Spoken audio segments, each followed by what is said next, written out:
Motive और जो उनका तरीका है दोनों ही बहुत ज़्यादा एप्ट है हमारे समय में जो सिचुएशन चल रही है उसको लेते हुए, क्योंकि जो वॉर होना या युद्ध होना कोई एक ओवरनाइट सिचुएशन नहीं होती है। वो एक मानसिकता होती है जो ओवर द ईयर्स डेवलप की जाती है या होती है।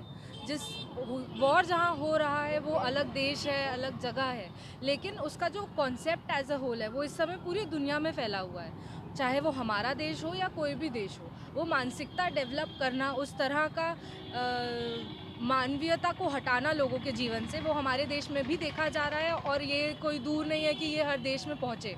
तो ये इस देश में करना, हर देश में करना, क्योंकि कल को हम भी वो लोग हो सकते हैं जो वहाँ आज जूझ रहे हैं। तो हर जगह ये लड़ाई होना ज़रूरी है और इसके लिए आवाज़ उठाना भी उतना ही ज़रूरी है। इधर मैंने फ़िलहाल इसमें एक पुतिन का कैरिकेचर बनाया है और उसको गांधी जी की टोपी और नेहरू जी का गुलाब पकड़ाया है।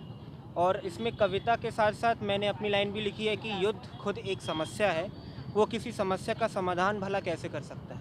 यही हमारा मैसेज है और मेरे ख्याल से जो व्यक्ति युद्ध के पक्ष में नहीं है वो जानवर के समान है और हमें इस चीज़ का ख्याल रखना चाहिए कि हम दूसरों की समस्या को अपनी समस्या समझें। रूस और यूक्रेन के बीच इस समय जो युद्ध चल रहा है, उस युद्ध से पूरी जो दुनिया है वो दहल गई है। चाहे रूस हो या फिर यूक्रेन, दोनों ही देश की अर्थव्यवस्था इस युद्ध से निश्चित रूप से बिगड़ गई है। और इसी युद्ध को लेकर मध्य प्रदेश के जबलपुर में इस युद्ध के विरुद्ध में लगातार जो चित्रकार हैं वो पेंटिंग करके अपनी कला के माध्यम से इस युद्ध का विरोध कर रहे हैं। विनय अमर जो कि चित्रकार हैं, वो उन्होंने एक कला एक आर्ट बनाया है, जिस आर्ट में गांधी जी दिख रहे हैं, महावीर जी दिख रहे हैं। हम उनसे बात करने की कोशिश करते हैं कि उनकी इस पेंटिंग है, इसका उद्देश्य क्या है। सर, निश्चित रूप से जो युद्ध अभी यूक्रेन में हो रहा है वो कहीं ना कहीं पूरी दुनिया की अर्थव्यवस्था को चौपट कर सकता है।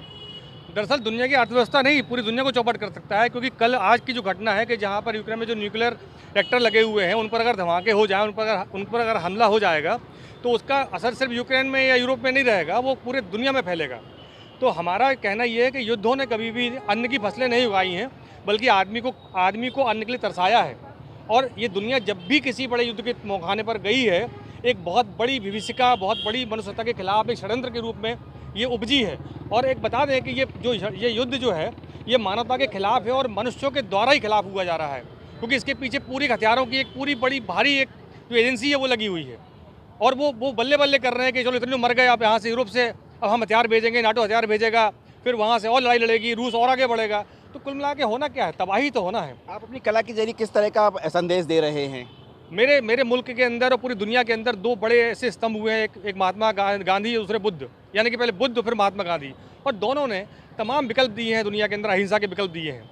तो जब अहिंसा का विकल्प हमारे पास है और पूरी दुनिया के पास ऐसे तमाम विकल्प हैं, तो क्यों ना उन विकल्पों का इस्तेमाल किया जाए इस युद्ध के खिलाफ और शांति बरती जाए।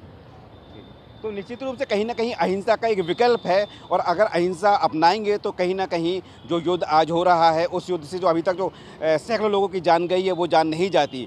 जबलपुर से ईटीवी भारत के लिए सुनील विश्वकर्मा।